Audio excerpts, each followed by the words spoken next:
The city of Zorinthia was a jewel of the Outer Rim, a sprawling metropolis of silver spires, hovering skyways, and energy-lit plazas that shimmered under the twin suns.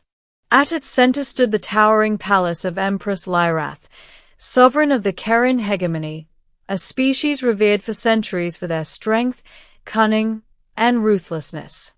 But today, the palace was alive with a quiet unease. Lyrath sat in her private observation chamber, looking down at the city below, her slender fingers lightly tracing the rim of a crystal goblet filled with vibrant blue liquid. Beside her, her newlywed husband, Captain Alex Rourke, a human she had married for political convenience, leaned against the balcony rail, watching the bustling streets with an odd casualness. She had married him expecting someone compliant, someone clever enough to serve as a figurehead in ceremonies but unthreatening in battle or politics. After all, humans were known across the galaxy as fragile creatures, surprisingly adaptable but seldom warriors of note, certainly not against apex predators like the Karen. Lyrath's eyes narrowed as a flicker of unease passed through her mind.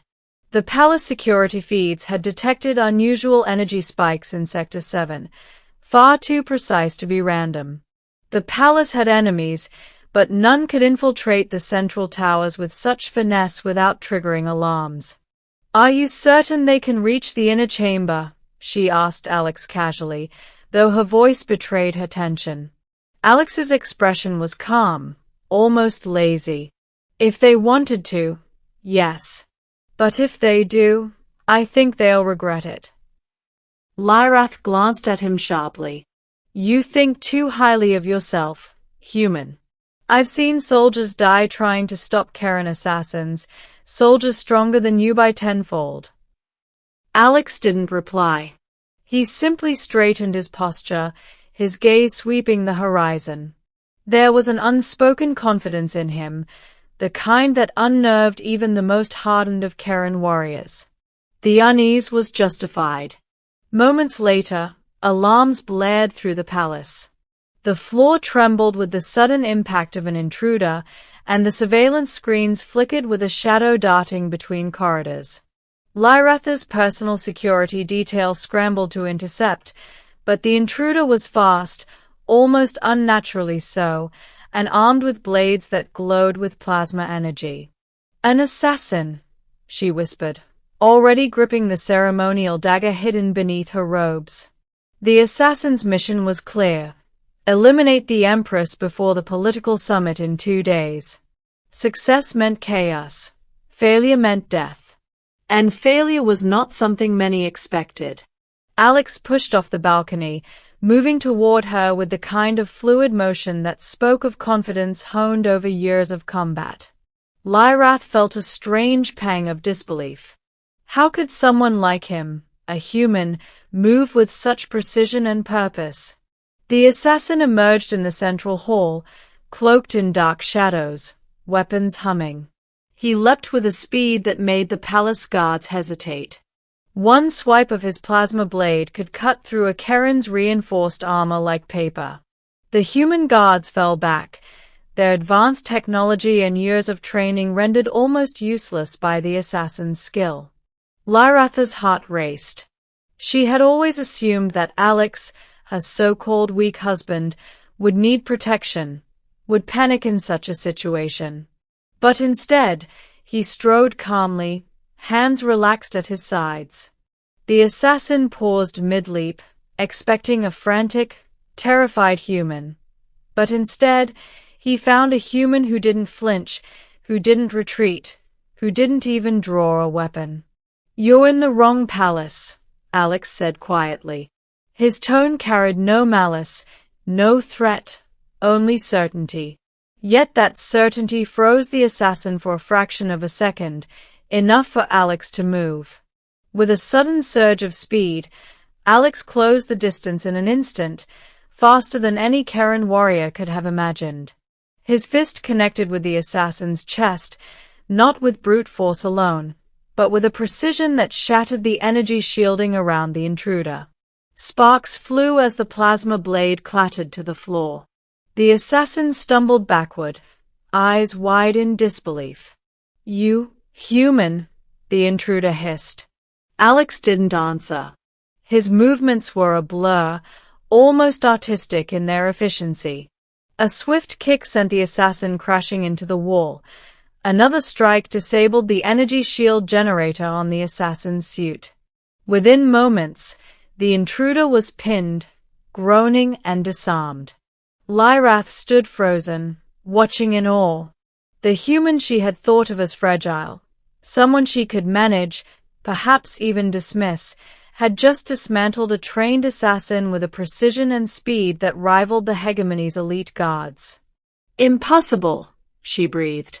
Alex turned to her, breathing steady, calm, and completely in control. "Not impossible. Just underestimated," he said, offering a hand to help the groaning assassin stand, though he made it clear who was in command.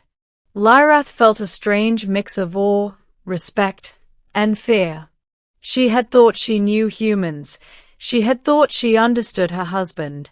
But in those few moments, the scales of her perception shifted entirely. The palace security had finally recovered from their initial shock and now secured the intruder. Alex stepped aside, allowing the Keren guards to interrogate the assassin. Lyrath walked toward him, her usual composure returning, though tempered with newfound respect. "You didn't even draw a weapon," she said softly, almost incredulously.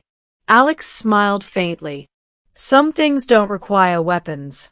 Timing, precision, and focus, those are all you need. And maybe a little surprise factor." Lyrath's eyes lingered on him, the weight of realization settling in. This human, her husband, was more than she had ever imagined. He was cunning, lethal, and calm in ways that the Keren could scarcely comprehend. The assassin had been a threat to the hegemony itself, and yet one human had neutralized it without breaking a sweat. She found herself thinking about the political game she had expected to play with him. It was almost laughable now. Humans were underestimated, dismissed, and mocked across the galaxy. But in that room, with the palace shaking from the failed assassination, the truth was undeniable. "He's dangerous," Lyrath whispered to herself. Not dangerous in the way she had imagined, brutal, violent, but dangerous in a way she respected and feared. Dangerous because he was human. For the next few days, Lyrath watched Alex closely as the summit approached. He trained with the palace guards, analyzed security protocols, and quietly improved defenses that she had thought were already impregnable. But there was something else, a subtle aura of unpredictability that she couldn't quantify. It wasn't just strength or skill. It was a calm certainty, a quiet command of events, that made anyone who faced him pause. When the summit finally began, and emissaries from multiple systems convened to negotiate peace treaties, the palace was more secure than ever. No assassin dared approach, no threat could bypass Alex's vigilant oversight. And as the discussions unfolded, Lyrath found herself smiling more than she had in years, not just at the success of her security, but at the realization that she had married someone who could, quietly and decisively, change the balance of power across galaxies. By the time the summit concluded without incident, Lyrath understood something profound. The human she had thought weak was, in fact, an apex in disguise. She had married a husband, yes, but she had also married a force the hegemony had not yet begun to comprehend. And as she stood beside him on the palace balcony, overlooking the city of Zorinthia once more, she finally said what she had been thinking since the night of the assassination. "You are not at all what I expected." Alex looked at her, expression calm, eyes twinkling with quiet amusement. "Expectations are often the enemy of truth," he said simply. And in that moment, Lyrath knew the galaxy had underestimated humans for too long. One human, quiet and unassuming, had just saved her life, protected her throne, and shattered the illusions of anyone foolish enough to think him weak. For the first time in her reign, Lyrath felt certain of one truth above all: never underestimate a human.